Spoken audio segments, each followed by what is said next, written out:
The 2025-26 Golden State Warriors have been built on a veteran core. Steve Kerr's leading stars are Steph Curry, Jimmy Butler, Draymond Green, and Al Horford, all of whom are on the wrong side of 30. There's no doubt that Steve Kerr's roster will be a threat in the Western Conference. They have exceptional experience across the team, a superstar point guard, and some young, upcoming talent in Jonathan Kuminga and Brandon Podziemski. However, Fox Sports' Colin Cowherd believes that building around some of the league's elder statesmen will ensure the Warriors struggle to secure a championship. As such, he thinks the Warriors should do everything in their power to secure Giannis Antetokounmpo at the trade deadline. I would trade Jimmy Butler, Jonathan Kuminga, and 4 first-round picks for Giannis and see if it's enough, Cowherd said.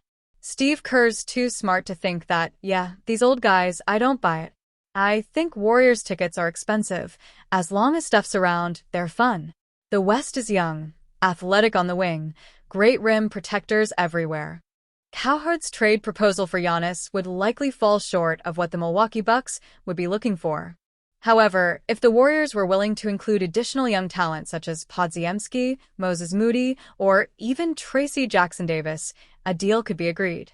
Giannis would thrive next to Steph Curry. We've already seen how well Butler fits next to Curry, primarily due to the veteran forward's ability to capitalize on the space Curry's movement creates. In theory, Giannis could do the same. His style is similar to Butler's in that he's at his best downhill and can use his penetration to manipulate defenses and create for shooters on the perimeter.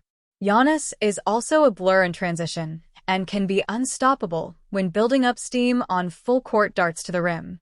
With both Green and Horford on the floor, Giannis would have elite defenders around him. 2. Both veteran forwards can also space the floor on the perimeter and create out of multiple scenarios. A star pairing of Giannis and Curry would undoubtedly catapult the Warriors into championship contention.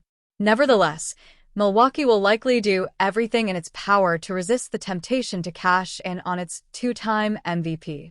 Giannis is unlikely to join the Warriors. When speaking with Eric Nehm of The Athletic, following reports that the New York Knicks were at the top of Giannis' preferred destinations, he reiterated his commitment to the Bucks. When the season starts, I try to get off social media and I try to focus on my craft and the team, but yeah, I've said many times, I want to be in a situation that I can win, and now I'm here. I believe in this team. I believe in my teammates, Antetokounmpo said. So all the extra stuff does not matter. I think I've communicated with my teammates, communicated with the people I respect and love that the moment I step on this court or in this facility, I wear this jersey. The rest does not matter. Golden State has looked to begin the season. They should be in no rush to make any significant moves.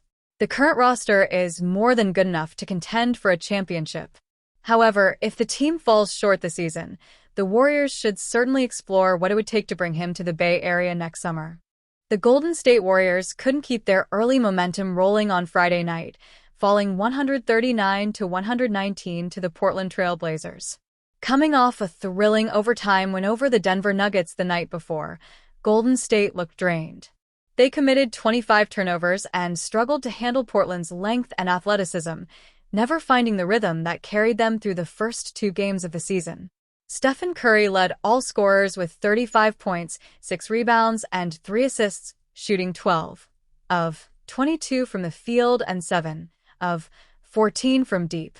But it wasn't enough to overcome a night where nearly everything went wrong for the Warriors. Steve Kerr doesn't sugarcoat it. After the game, Steve Kerr didn't mince words when assessing his team's performance. They just dominated us tonight, Kerr said. Took us out of everything. They were on fire. They deserved it. Kerr gave full credit to Portland, refusing to blame the loss on fatigue from the back-to-back. Tonight wasn't about that, he continued. It was about Portland, their length, their athleticism, and their style of play. I'd be embarrassed to blame fatigue when a team just came out and took it to us. It was vintage Kerr honesty, direct, measured, and built on accountability. The message was clear. The Warriors were outplayed. Warriors' night to forget, but not to dwell on. Golden State's issues went beyond tired legs. They struggled with Portland's defensive pressure and spacing, particularly in transition. The Blazers' youth and energy exposed the Warriors' sloppy execution, forcing them into rushed passes and low-quality shots. Still, it's one loss in an 82-game season. The Warriors know perspective matters. At 2-1, they'll use the next 2 days to reset before facing the Memphis Grizzlies. Curry looks sharp, and Draymond Green and Jimmy Butler, both key to Golden State's playoff ambitions, are expected to keep the group grounded as the team regains its legs. Looking ahead for the Warriors are still shorthanded. DeAnthony Melton has yet to make his debut as he continues ACL rehab, while Seth Curry is expected to re-sign with the team in mid-November. Once the full roster is back together, Kerr expects the Warriors' chemistry and defense to stabilize. Losses like Friday's sting, but they also serve as reminders. For a veteran group that's seen everything from championship highs to lottery lows, one blowout in October won't shake belief. The Trailblazers may have handed them an early lesson, but for the Warriors, lessons like this are part of the climb back to where they belong. The February 5th trade deadline is a ways away, but the Golden State Warriors should avoid scrambling at the last second to attempt a blockbuster deal.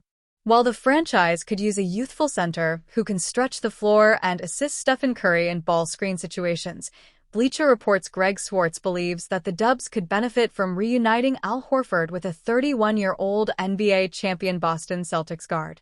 At 31, Derrick White isn't exactly young anymore but would look like a spring chicken alongside Steph Curry, Jimmy Butler, Draymond Green, and Al Horford on these Golden State Warriors, Swartz wrote Thursday. White would also be the perfect backcourt partner for a 38-year-old Curry, who probably isn't going to be giving all defensive efforts on a nightly basis at this stage of his career. White is still one of the most efficient multi-positional defenders in the NBA and perhaps the best shot-blocking guard we've seen since Dwayne Wade. A good ball handler, three-point shooter, and high IQ player with championship experience, White would go a long way in helping the Warriors chase one last title with this core. White, like his superstar teammate Jaylen Brown, is learning how to navigate life without Jason Tatum, who's out with an Achilles injury. Although the franchise has yet to win a game this year, Wall has stepped up in a big way to begin the year. The Colorado product is averaging 20.0 points, 4.0 assists, 3.5 rebounds, and 1.0 steals per game through 2 contests, serving as a natural tertiary playmaker thrust into a secondary playmaking role. White isn't shooting the ball well, 31.6% field goal shooting percentage and 29.2% three-point shooting percentage, but his career shooting splits, 44.7% field goal shooting and 36.8% three-point shooting, suggest he'll improve in that regard with time. White, who won a championship alongside Horford in 2024, would give the Warriors yet another long-range shooting threat who's among the most underrated perimeter defenders in the league. If White appears on the trade market this season, the Dubs should take a stab at acquiring him from the Celtics.